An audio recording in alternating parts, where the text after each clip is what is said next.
Hey YouTube, this is a video on battery chargers for shit hits the fan scenarios. One of my favorite batteries, of course, is going to be 18650, which is a lithium-ion battery. Of course, you want to get the AA. Those are your two main batteries I'd say you'd want to have. This right here is a battery charger from DX.com. Of course, it's a China-based company, so fair warning, you will be supporting slavery and if you buy it from there. It's just kind of the reality we live in, but it's cheap and that's what most people will do.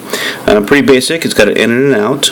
Got a USB out. It's probably 500 milliamps to 1 amp out. I honestly don't know. And of course it's got the micro USB in, which of course is the new standard compared to the mini. Now what makes this real nice is it's actually a nice little battery container, but it's also very functional for charging. And it's kind of tricky, but you can pop this sucker off. Now, this just has a 10energy in here, a couple of them. These are the protected cells. And essentially, these are the 18650. So these are going to charge a little bit faster than a regular nickel metal hydride battery. Which is really nice, especially if you're going to be connected to some kind of solar panel. So personally, here's a solar panel for you. There's lots of good ones out. Amazon, of course, is a good place to look for that. That one I think is like an 8-watt solar panel. So back to here, 10energy is a nice honest battery. It's called 18650 because well, why is it called that? I guess is it 18 millimeters this way? I don't really know. It's something to do with the dimensions, something to do with it. So if someone knows, just put it in the comments.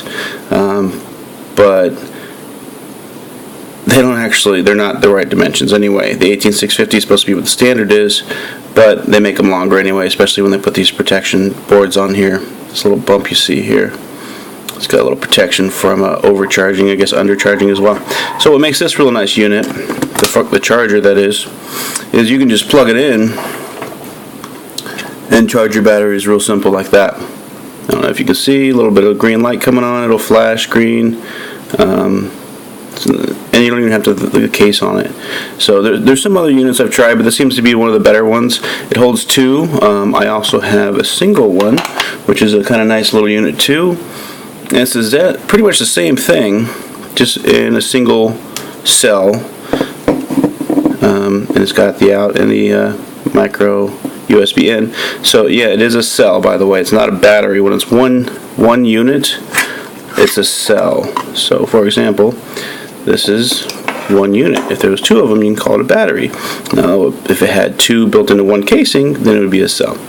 I don't really like the trust fires too much. They just don't last as long. I don't consider it an honest battery like the 10energy or the Sanyos or Samsungs. So this is kind of nice. Again, same situation.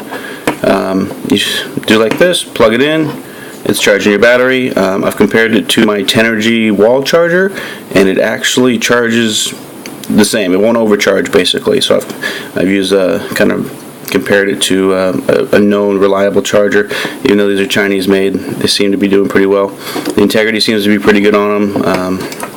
So I ordered a couple more of these, the single-use ones, throw in my bug-out bag, which is kind of nice to have. And then of course you can put your cover back on. Not too difficult to take on and off, so it makes it really easy for charging. Now what I don't like is this particular unit. I got this from all these from DX. I mean, this one runs about $3. I think the larger one ran about $12. Really reasonable. Now this particular unit is also from DX, but it's not really as much of a charger as it is just a power bank. Once you put your 18650 in there, it's pretty much stuck. I mean, you could take it off, you have to get a knife in here, and you're going to break these tabs eventually that are along this line in here. So this is not my choice. It's a nice little form factor. It's nice. I like that it's flat. So for example, you want to throw a low wattage USB light on there. Love these things. These should replace any candles basically. They use like 0.02 watts or something ridiculous like that. So let's see if I can do this. Woo, voila. So this is your candle. This is pretty much going to be one of your best lighting solutions for a shit hits the fan scenario. some kind of EMP attack, which is very unlikely, and even then sporadically the electronics will go out.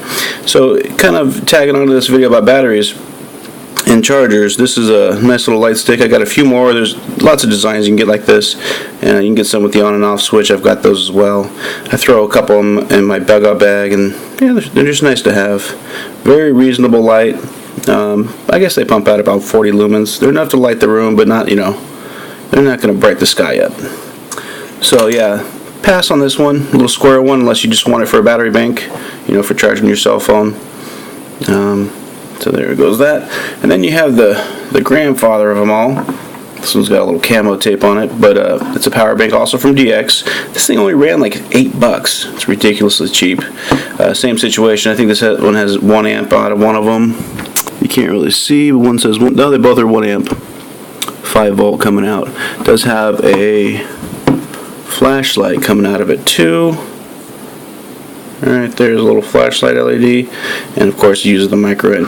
So this one holds 5 of the 18650s in there. So, and it's pretty much going to be, you're going to keep these batteries in here. You can pop this off, but it's not going to be the easiest way to do it compared to a unit like this one here, which this is one of my favorites here. And then of course the single use one, or the single battery one as well, which is here. And so these two are my go-tos. And actually, kind of show you something here. Let me see if I have any. I don't think I do.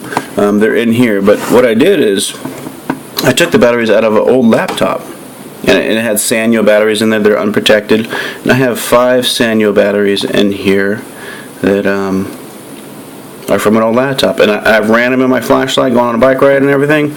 Over 2 hours runtime on them, out of a pretty decent LED flashlight.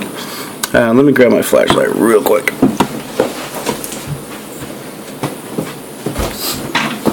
Alright, so this is a nice little unit, Fanny Fire. This one's like $25.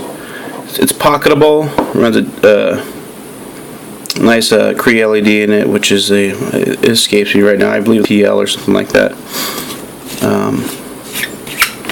I believe this is yeah. So this is a Sanyo that came out of a laptop battery, non-protected unit. I'm not sure that I really care that much, but it's an honest battery in the sense that it is going to last a long time.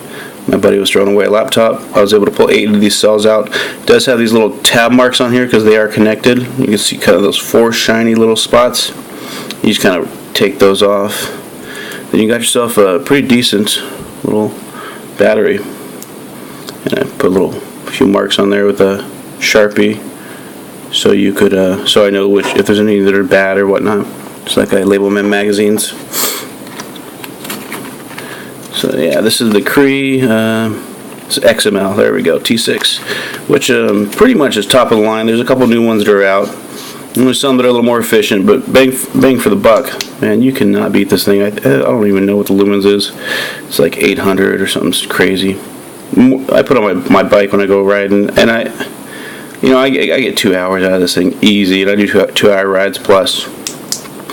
So kind of gives you an idea. So this is kind of a good setup.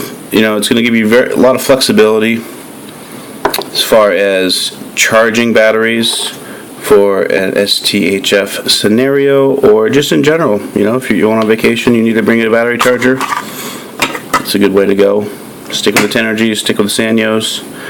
They're just going to last a lot longer than the knockoff Chinese.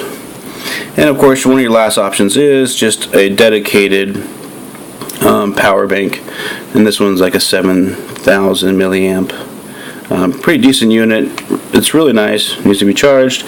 Pumps out good amperage. I think these are 1 amps piece as well. It's got 2 of them. You can charge both at the same time.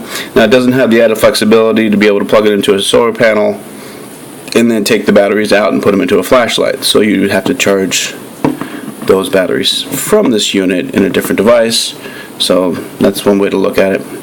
So these are still, I think, the most flexible, whether you're using the 1-cell or 2-cell unit.